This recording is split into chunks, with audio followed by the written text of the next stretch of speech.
Bonjour à tous, bienvenue sur la chaîne Mavanime Résumé. Aujourd'hui nous allons parler de l'anime The Sacred Blacksmith. Bon visionnage. Première partie. L'histoire se déroule dans la ville de commerce indépendant Ousmen. Sur le marché de la ville. Le marchand discute des taux de change du Tamahagan qui ont été fixés au début de l'année. Cependant, un acheteur lui demande de baisser ses taux car il a des connexions. Mais cette ville est une zone de commerce indépendant, donc personne ne se soucie de savoir si vous avez des connexions. L'acheteur tente d'attaquer le marchand, mais Cécilie arrive pour l'arrêter. Grâce à son collier. L'homme reconnaît Cécilie comme l'un des chevaliers de la brigade d'autodéfense. Elle explique que les droits exclusifs sur le commerce du Tamahagan sont reconnus à Ousmen. Mais s'il veut forcer les choses, il devra affronter son épée. Tout le monde applaudit Cécilie. Mais leur plaisir s'arrête lorsqu'ils entendent un grand bruit tout près d'eux. Un chevalier fou est en train de détruire des produits alimentaires. S'approchant de lui, Cécilie lui explique que son épée est destinée à protéger les citoyens et non à leur faire du mal. Lorsque le chevalier fou n'écoute pas l'ordre de Cécilie de se rendre et cause encore plus de tort, Cécilie lui demande de l'affronter. Le chevalier fou ne cesse de répéter « Pourquoi ne puis-je pas être sauvé ?» Il donne un coup d'épée à Cécilie, qui tombe à terre. Alors qu'elle se relève. Cécilie se rend compte qu'il s'agit d'un vrai combat. Le chevalier fou l'attaque, prouvant clairement qu'il est un maître de l'épée. Cécilie s'élance à nouveau vers lui, mais le chevalier fou ne fait que fendre son épée en deux. Elle tombe à quatre pattes, désespérée. Son épée est celle de la maison Campbell. Alors qu'elle est occupée à pleurer son épée, le chevalier fou l'attaque. Un homme intervient aussitôt et pointe son katana vers lui et lui demande s'il est un survivant de la dernière guerre. Dans la foule, un homme masqué observe la scène. Cécilie remercie l'homme de l'avoir sauvé. En bonne maladroite qu'elle est, Cécile tombe à terre. L'homme s'éloigne après avoir commenté narquoisement que Cécilie est un tel chevalier. Elle tente de le poursuivre mais se retrouve à nouveau par terre. Elle entend alors un elfe blond appelé Luc.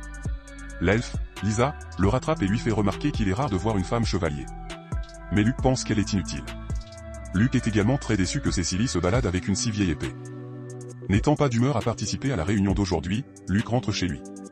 Pendant ce temps, Cécilie s'adresse à un forgeron dans l'espoir que son épée puisse être réparée. Malheureusement, le forgeron lui répond que la seule chose qu'il puisse faire est de la fondre et de la reforger. Mais alors, ce ne sera plus la même épée. Le forgeron lui raconte alors qu'il y avait des forgerons capables de réparer les épées il y a longtemps, mais qu'aujourd'hui, ils sont rares.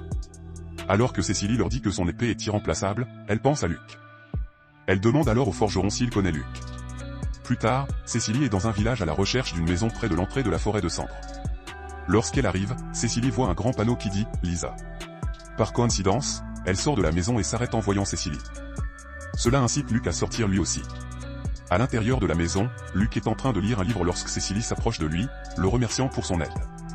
Cécile lui tend la main pour se présenter. Cécilie n'accepte pas le manque de respect et lui serre la main de force. Lisa revient pour servir du thé à Cécilie et se présente. Lorsque Luc demande à Cécilie pourquoi elle est là, elle lui répond qu'elle veut qu'il lui forge une épée. Elle veut une lame comme celle qui est sur le mur, mais Luc décline sa demande. Ils n'ont pas forgé d'épée depuis la mort du père de Luc. Mais notre fille est tenace, elle demande à nouveau, car l'épée de Luc est de première qualité par rapport à toutes celles qu'elle a vues. Mais il refuse, disant qu'il ne forge des katanas que pour lui-même. En dégainant son épée brisée, Cécile explique qu'il s'agit d'une épée qui symbolise la maison Campbell en tant que chevalier ayant combattu depuis la guerre du contrat diabolique. L'épée était transmise à chaque génération. Lorsque son père est mort il y a un mois. C'est à Cécilie de poursuivre l'héritage familial puisqu'elle est fille unique. Elle n'est devenue chevalier qu'il y a un mois. Le chef de la famille Campbell doit toujours être un chevalier. Mais le combat de tout à l'heure était le premier de Cécilie et elle a failli y laisser sa peau. Son épée, un souvenir de famille, était tout ce qu'elle avait. Mais maintenant, elle veut une épée incassable. Lisa dit à Cécilie que l'épée incassable n'existe pas, mais Luc la coupe en disant que ce n'est pas ce que Cécile voulait dire. C'est tout, demande-t-il. Ce que Cécilie veut vraiment dire, c'est qu'elle veut que Luc la regarde. Même Luc et Lisa sont choqués d'entendre cela. En voyant leur réaction, Cécilie rougit. Cécilie dit qu'elle ne s'intéressera pas aux hommes asociaux comme Luc. Mais avant qu'elle ne puisse s'expliquer davantage. Ils entendent une alarme. Dehors, des chevaliers sont tués par d'énormes loups aux yeux rouges. Bien qu'effrayés, ils n'ont d'autre choix que de protéger la cargaison qu'ils sont censés transporter. Non loin de là, un homme aux yeux exorbités s'exclame en regardant les chevaliers tâtonner. Cécilie, Luc et Lisa arrivent enfin et découvrent que les chevaliers ont été attaqués par des bandits. Un chevalier mourant souligne l'importance de la cargaison. S'emparant de l'épée du chevalier, Cécilie se prépare à affronter les assaillants. Luc reconnaît immédiatement les mutants. D'après leur apparence, ils sont sous le contrôle de quelqu'un. Cécile demande à Luc de l'observer et de voir si elle est un chevalier digne de sa lame forgée. Elle charge le mutant mais le rate. Le mutant la jette au sol. s'il y a quelque chose de cohérent chez Cécilie, c'est qu'elle est toujours à terre. Le mutant s'apprête à griffer Cécilie, mais Luke l'abat. Voyant un autre mutant derrière Luke, Cécilie le prévient à temps. Il esquive les griffes du mutant. Monsieur Hippatch est inquiet car ils ont perdu les mutants, leur carte maîtresse. Ils devraient partir maintenant. Mais l'homme masqué sourit, disant que les mutants ne sont pas leur carte maîtresse. Hippatch l'implore de dévoiler leur prochaine action, mais il se contente de répondre « Ça, ton cœur ne le sait que trop bien ». En bas, Luke a achevé tous les mutants qui les entouraient. Il se retourne, prêt à partir, lorsqu'il voit une lumière violette briller dans le ciel. La lumière explose alors, transformant les arbres en glace. Les environs commencent à geler tandis qu'une créature grandit et mute devant le trio. Luke est frustré de voir le monstre. C'est un contrat diabolique. Le monstre encercle toute la zone, prêt à bondir sur le trio. Luke tient son katana et presse Cécile et Lisa de partir. Alors que le monstre commence à attaquer Luke, Lisa saisit Cécilie pour les mettre toutes les deux à l'abri, mais la conscience de Cécilie ne la laisse pas partir. En se retournant, elle voit la glace tranchante du monstre briser le katana de Luke. Le monstre envoie des blocs de glace sur Luke. Cécilie dégaine son épée brisée et la pointe vers le monstre. Celui-ci recule d'un bond et se met à pousser des ailes. Le monstre ne perd pas de temps et attaque Cécilie. N'ayant pas d'autre choix, Luke demande à Lisa de lui donner le tamagan et la poignée, puis à Cécilie de leur faire gagner du temps. Assise sur le sol, Lisa ferme un œil tandis que l'autre se met à briller en bleu. Un cercle magique apparaît alors sous Lisa et Luke, qui place ses outils à l'intérieur d'un orbe magique flottant et chante une incantation pour la forge.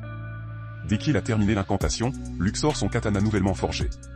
Cécile, qui assiste à la scène, est subjuguée. Fascinée. Cécilie regarde le katana dans les mains de Luke. Maintenant armé, Luke s'avance devant Cécilie et lui dit de lui laisser le reste. Au même moment, l'épée de Cécile se brise en morceaux.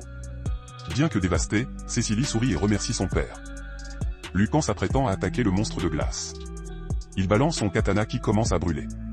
Le monstre de glace lance une attaque, mais Luke la transperce. Il ne perd pas de temps et charge pour couper le bras du monstre de glace. Le monstre tente de l'embrocher avec l'un de ses bras. Mais il l'esquive à temps. Le monstre hurlant se transformant en une taille encore plus grande. Il bombarde ensuite Luke de stalactites, qui l'esquive. Il n'attaque pas, ce qui déconcerte Cécilie. Lisa explique que son katana n'est pas incassable. S'il perd son arme sur le champ de bataille, il mourra. Tout ce qui entoure Luke ralentit, attendant l'occasion de frapper. Lisa assure à Cécilie que Luke se débrouille bien, même s'il semble acculé. Il a enfin sa chance lorsqu'il court sous le ventre du monstre. Le katana enflammé. Il le plonge dans l'estomac du monstre et remonte sa lame vers le haut. Cécilie ne se tait que lorsque le katana se dissipe dans les mains de Luke, qui s'étire les épaules en disant à Cécilie qu'il s'attend à une forte rémunération pour ses services. Cécilie répond à sa demande en précisant qu'elle s'en occupera personnellement.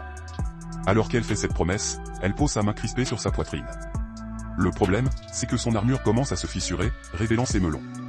Lisa les regarde avec curiosité et étonnement. Tandis que Luke, le pauvre, se met à saigner du nez. Réalisant ce qui se passe, le visage de Cécilie devient rouge et elle frappe Luke. Le lendemain, Cécilie rend visite à Luke pour le remercier de son aide d'hier. Malheureusement, Luke l'ignore et continue de regarder dehors. Sans se préoccuper de sa tranquillité, Cécilie détaille le rapport sur l'embuscade d'hier. Ce n'est pas possible que de simples bandits aient pu faire ça. Luke ne bronche pas Cécilie craque, s'incline et s'excuse auprès de lui d'avoir paniqué hier. Au mot « panique ». Luke se retourne avec colère et montre son visage enflé. Elle a réussi à le faire tomber et à lui gémir au visage à cause de son dysfonctionnement vestimentaire d'hier. Lisa tente de le calmer en soulignant que Cécilie est là pour s'excuser. Mais non, Luke n'est pas d'accord. D'autant plus que son joli minoir a été endommagé. Lisa lui fait remarquer qu'il est également très embarrassé. Elle regarde la nouvelle armure de Cécilie et commande sa taille. Luke et Cécilie se souviennent maintenant des moindres détails de l'armure. Changeant de sujet. Lisa rappelle à Luke la réunion à laquelle il est censé assister aujourd'hui. Bien que Lisa et Cécilie l'encouragent à y aller, Luke dit qu'il ne peut pas. Pas avec un visage agressé. Voilà, nous sommes arrivés à la fin de cette vidéo. Si vous voulez voir la suite de la première partie de cet anime, abonnez-vous, commentez et laissez un like.